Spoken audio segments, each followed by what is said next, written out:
Hello friends, स्वागत है आप सभी लोगों का हमारे चैनल को स्टडी में। मैं कुमार बेस्ट।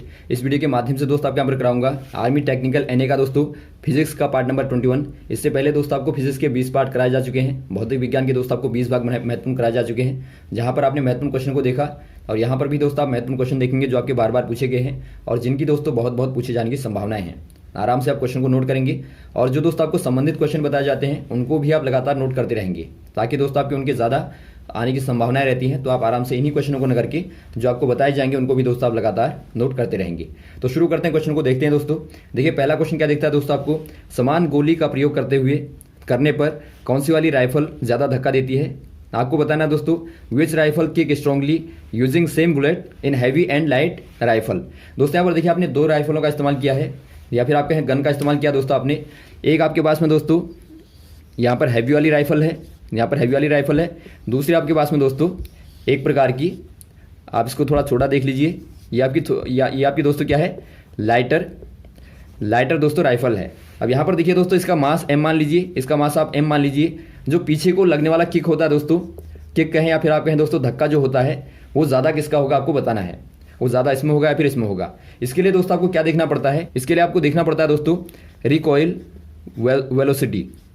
वेलोसिटी जो होती है आपके पीछे को धक्का देने वाली, तो उसको आपको देखना पड़ता है। ये दोस्तों आपके यहाँ पर होती है inversely proportional to mass of body या फिर आप कहें दोस्तों राइफल।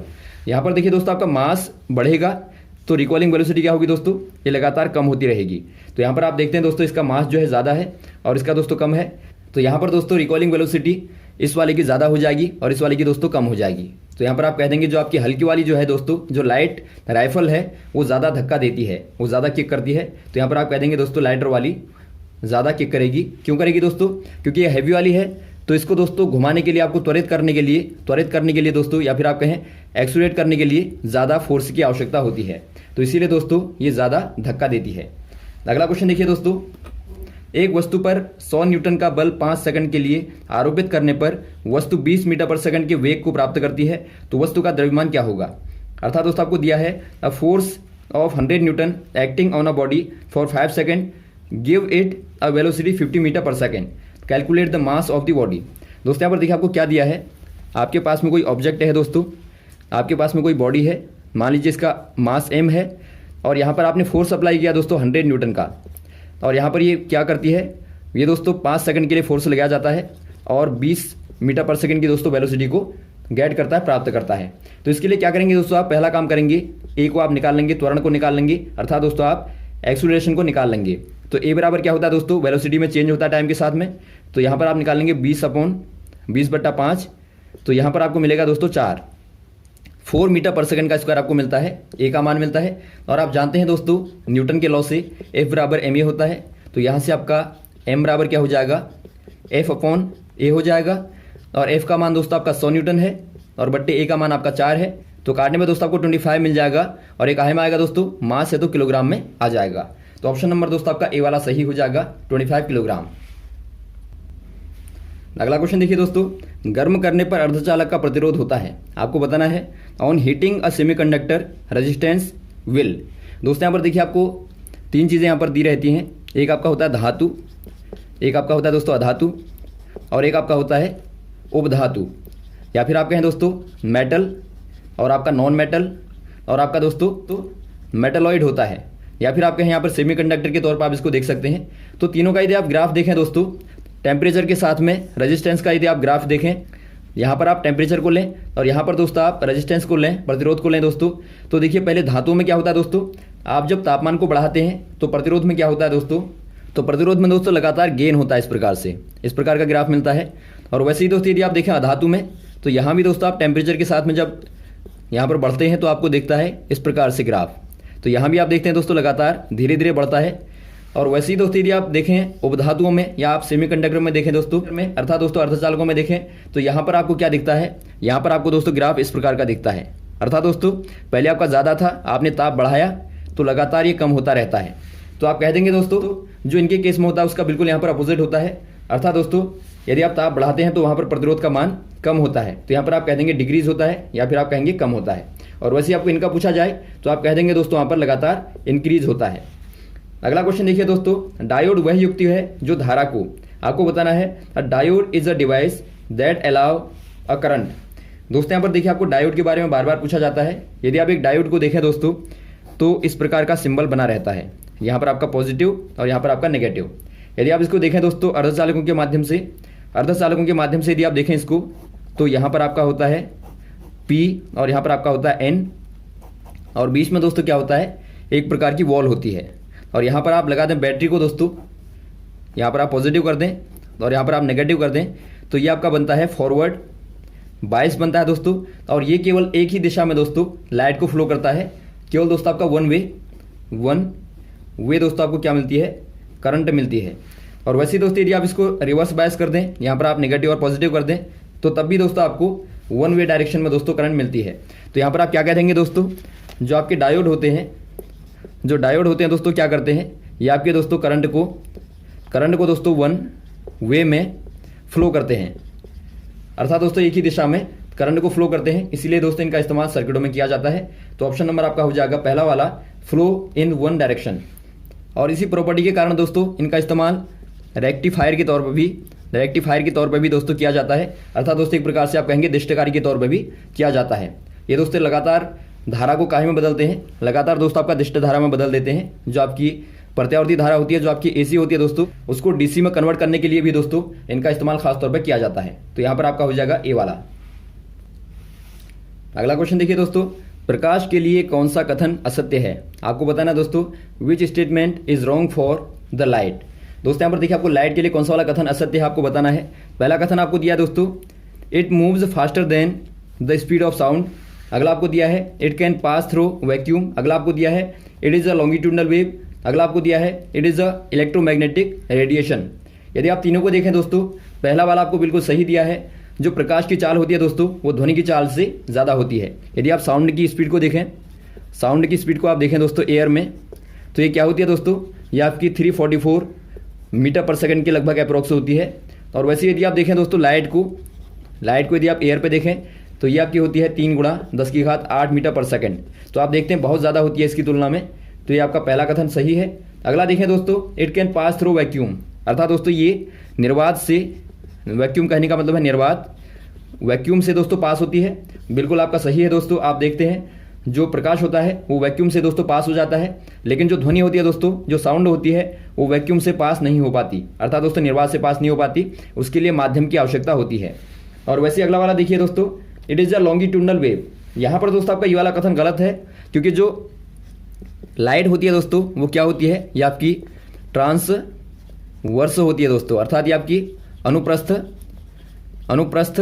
तरंग होती है, ये आपकी ट्रांसवर्स दोस्तों वेव होती है, न कि दोस्तों आपका लॉन्गिट्यूडनल कौन सी वाली होती है दोस्तों, जो आपकी साउंड वेव होती हैं वो आपकी क्या होती है दोस्तों, लॉन्गिट्यूडनल होती है, अर्थात दोस्तों अनुदैर्ध्य तरंगें होती हैं। तो आप ध्यान देंगे जो आपकी लॉन्गिट्यूडनल होती हैं दोस्तों उनके लिए माध्यम की आवश्यकता होती है, माध्यम अर्थात मीडियम की आवश्यकता होती है। वो आपका भले ही सॉलिड हो या लिक्विड हो या एयर हो दोस्तों, इनको बिना माध्यम के दोस्तों गमन नहीं कर पाती।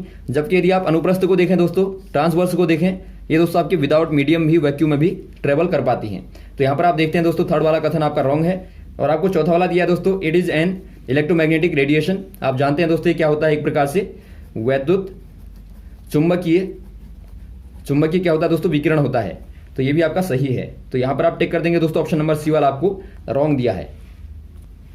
अगला क्वेश्चन देखिए दोस्तों, दूरदृष्टि दोष की स्थिति में प्रतिबिंब बनता है। आपको बताना है दोस्तों, in case of far sightedness image position eight.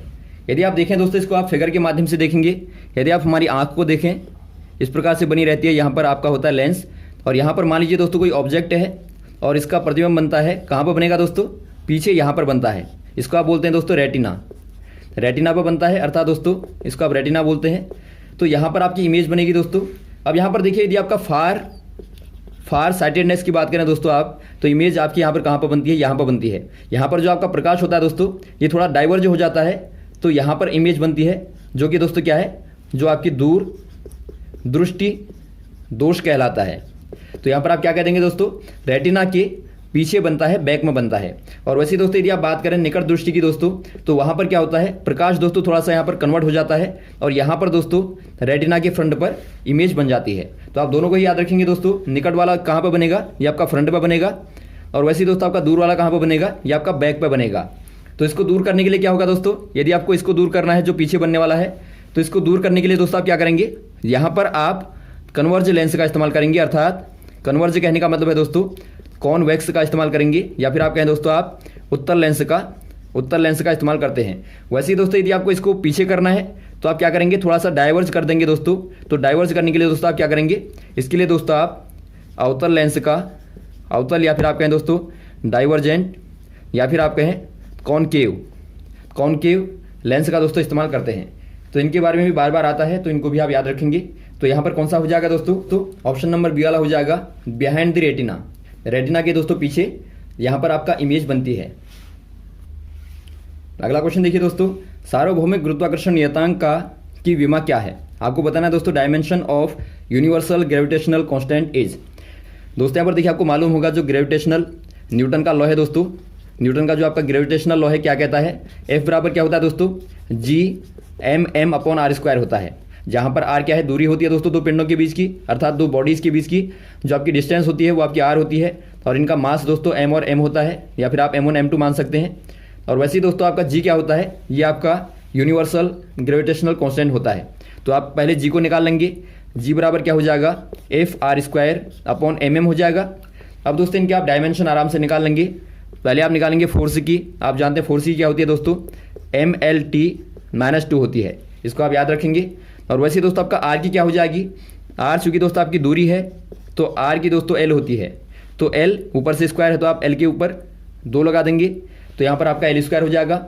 और वैसे दोस्तों आप अपॉन में कर देंगे, m है, m का क्या होता है दोस्तों, द्रव्यमान का क्या होता है, द्रव्यमान की दोस्तों आप विमा लिखते हैं m के द्वारा, कैपिटल M के द्वारा बना देते हैं। तो यहाँ पर आपके 2m है दोस्तों, तो m गुणा m को लिख देंगे आप m²। तो इनको दोस्तों आप एक साथ करेंगे तो कैसे लिखेंगे, यहाँ पर देखिए पहला आपका दिखता है दोस्तों m वाला, ऊपर m⁻1 है, नीचे दोस्तों आपकी m⁻2 है, तो ऊपर ले जाएंगे दोस्तों तो -2 हो जाएगी। और l की पावर ऊपर क्या है दोस्तों, 1 है और 2 यहाँ पे है, तो गुणा करने पर आपकी ऐड हो जाएंगी, तो +2 कर देंगे। और वैसे दोस्तों आपका t की पावर -2 है, तो इनको आप सॉल्व करेंगे दोस्तों, तो m⁻1, l की पावर 3 और t की पावर दोस्तों -2 हो जाएगा। तो यहाँ पर आप कर देंगे दोस्तों ऑप्शन नंबर कौन सा वाला दिखता है, ऑप्शन नंबर दोस्तों आपको दिखता है सी वाला, तो आप सी वाले में टिक कर देंगे। तो ऐसे ही दोस्तों आपको कोई भी विमा निकालनी होगी तो आराम से दोस्तों आप निकाल लेंगे, इसी प्रकार से आप इस्तेमाल करके वहाँ पर आराम से विमा निकाल लेंगे, अर्थात डायमेंशन को निकाल लेंगे। अगला क्वेश्चन देखिए दोस्तों, निम्न में से किसमें सर्वाधिक ऊर्जा होती है। आपको बताना है which of the following have the highest energy. यदि आप बात करें दोस्तों हाईएस्ट एनर्जी की, यहाँ पर आपको देखिए लाइट के अलग अलग कलर दिए हैं दोस्तों, तो आपको लाइट का पता होना चाहिए पहले दोस्तों। जो आपकी गामा रेज होती हैं, गामा रे, उसके बाद आती हैं आपकी दोस्तों, उसके बाद आती है एक्स रे, उसके बाद आती है आपकी यूवी रे, उसके बाद आती है विजिबल, उसके बाद आती है इंफ्रा, उसके बाद आती है आपकी माइक्रो, उसके बाद दोस्तों आपकी आती है रेडियो। अब यहाँ पर देखिए दोस्तों जो आपकी रेडियो वेव्स होती हैं उनकी दोस्तों मैक्सिमम क्या होती है, वेव लेंथ होती है, अर्थात दोस्तों अधिकतम क्या होती है, अधिकतम दोस्तों तरंग दैर्ध्य होती है। और यहाँ पर देखिए जो आपका गामा रेज होती है इनकी दोस्तों मिनिमम क्या होती है, वेव लेंथ होती है, अर्थात दोस्तों तरंग दैर्ध्य कम से कम होती है गामा रेज की। तो आप आगे को बढ़ेंगे दोस्तों तो लगातार क्या हो जाएगा, जो वेव लेंथ है वो लगातार बढ़ती रहेगी। तो आपको क्या चाहिए दोस्तों, आपको विजिबल को देखना है। और वैसे दोस्तों आप जानते हैं जो आवृत्ति होती है, आवृत्ति कहने का मतलब है जो फ्रीक्वेंसी होती है दोस्तों वेव लेंथ की इन्वर्स होती है, अर्थात दोस्तों आपकी वेव लेंथ बढ़ेगी तो फ्रीक्वेंसी का मान लगातार कम होता है। तो यहाँ पर देखिए आपका लगातार वेवलेंथ बढ़ रही है दोस्तों, तो फ्रीक्वेंसी का मान क्या हो जाएगा, लगातार कम होता रहेगा। तो आप देखें दोस्तों अधिकतम फ्रीक्वेंसी किसकी हो जाएगी, गामा रेज की हो जाएगी। तो आप देखते हैं दोस्तों यहाँ पर जो विजिबल होगा, विजिबल में क्या आता है, VIBGYOR होता है। तो यहाँ पर जो वॉयलेट होगा दोस्तों इसकी आपकी मिनिमम क्या होती है, वेवलेंथ होती है, और रेड की दोस्तों मैक्सिमम वेवलेंथ होती है, अर्थात दोस्तों इसकी कम से कम न्यूनतम कहें आप, न्यूनतम तरंग दैर्ध्य होती है, और इसकी दोस्तों आपकी सर्वाधिक होती है। विजिबल की बात करें यदि आप, तो यहाँ पर आपकी फ्रीक्वेंसी क्या हो जाएगी दोस्तों, इसकी फ्रीक्वेंसी हो जाएगी मैक्सिमम फ्रीक्वेंसी, और इसकी हो जाएगी दोस्तों आपकी मिनिमम फ्रीक्वेंसी। और दोस्तों जो एनर्जी होती है वो आपकी फ्रीक्वेंसी पर डिपेंड करती है। जिनकी फ्रीक्वेंसी दोस्तों मैक्सिमम होगी, फ्रीक्वेंसी जिनकी दोस्तों आपकी मैक्सिमम होगी उनकी एनर्जी भी दोस्तों क्या होती है, मैक्सिमम होती है। तो यहाँ पर आप कह देंगे दोस्तों जो वॉलेट होता है उसकी सर्वाधिक फ्रीक्वेंसी होती है, तो इसकी दोस्तों सर्वाधिक क्या हो जाएगी, ऊर्जा हो जाएगी, या फिर आप कहें दोस्तों एनर्जी हो जाएगी। और वैसे दोस्तों आप आगे को बढ़ेंगे तो लगातार फ्रीक्वेंसी कम होती रहेगी और ऊर्जा भी दोस्तों लगातार कम होती रहेगी। तो यहाँ पर क्या बताएंगे दोस्तों आप, यहाँ पर आप बता देंगे वॉलेट लाइट की दोस्तों मैक्सिमम ऊर्जा हो जाएगी, सर्वाधिक ऊर्जा हो जाएगी। अगला क्वेश्चन देखिए दोस्तों, जब किसी माध्यम का ताप बढ़ाया जाता है तो उस माध्यम में प्रकाश का वेग आपको बताना है। When the temperature of a medium increases the velocity of light in that medium is. ये क्या हो जाएगी दोस्तों, इंक्रीज हो जाएगी या डिक्रीज हो जाएगी या रिमेन अनचेंज या फिर इंक्रीज रैपिडली। ये दोस्तों आपका यहाँ पर हो जाएगा रिमेन अनचेंज हो जाएगा, अर्थात दोस्तों नियत रहेगी या फिर आप कहें कोई प्रभाव नहीं पड़ेगा। क्योंकि दोस्तों जो प्रकाश होता है, प्रकाश पर दोस्तों ताप का कोई प्रभाव नहीं पड़ता है, अर्थात दोस्तों टेम्परेचर का दोस्तों कोई भी इफेक्ट नहीं पड़ता है। तो आप ध्यान देंगे, यहाँ पर आपका हो जाएगा दोस्तों रिमेन अनचेंज। और वैसे दोस्तों यदि आप बात करें साउंड की, यदि आप साउंड की बात करें तो टेम्परेचर बढ़ाने पर दोस्तों साउंड की स्पीड क्या हो जाती है, ये दोस्तों आपकी इंक्रीज हो जाती है, बढ़ जाती है। तो यहाँ पर आप ध्यान देंगे दोस्तों ध्वनि की चाल बढ़ जाएगी जबकि प्रकाश की चाल दोस्तों नियत रहती है। अगला क्वेश्चन देखिए दोस्तों, मृग तृष्णा बनने का कारण क्या होता है, अर्थात दोस्तों आपको बताना है the reason for becoming mirage. दोस्तों यहाँ पर देखिए जो मिराज होता है खासतौर पर आपको रेगिस्तान पर देखने को मिलता है दोस्तों। यहाँ पर एक प्रकार का दोस्तों आपको भ्रम पैदा होता है। वहाँ पर आप देखते हैं कि कोई इमेज आपको दिखती है, कोई परछाई दिखती है, लेकिन जब आप वहाँ पर जाएंगे दोस्तों तो वहाँ पर कुछ नहीं होता। तो ऐसा क्यों होता है आपको बताना है। ये आपका होता है दोस्तों टोटल इंटरनल रिफ्लेक्शन के द्वारा, अर्थात दोस्तों पूर्ण आंतरिक परावर्तन के द्वारा दोस्तों आपको ऐसा दिखाई देता है। ये आपको बताया था दोस्तों हमने पूर्ण आंतरिक परावर्तन के बारे में। कब होता है दोस्तों, मान लीजिए आपके पास में कोई दो माध्यम है, यहाँ पर आपका मान लीजिए वायु है, ये आपका दोस्तों लिक्विड है, जल है। तो मान लीजिए यहाँ से दोस्तों प्रकाश आता है और इसी माध्यम में वापस आ जाता है, तो इसको आप बोलते हैं दोस्तों टोटल रिफ्लेक्शन, अर्थात दोस्तों पूर्ण आंतरिक परावर्तन बोलते हैं। तो यही वाला केस दोस्तों आपको यहाँ पर दिखता है। तो ऑप्शन नंबर आपका हो जाएगा डी वाला, पूर्ण आंतरिक परावर्तन। तो यहाँ तक दोस्तों आप क्वेश्चन को तैयार करें, इसके बाद में आपको नेक्स्ट वाले पार्टों में लगातार क्वेश्चन को कराते रहेंगे। ओके, थैंक्स, जय हिंद, जय भारत।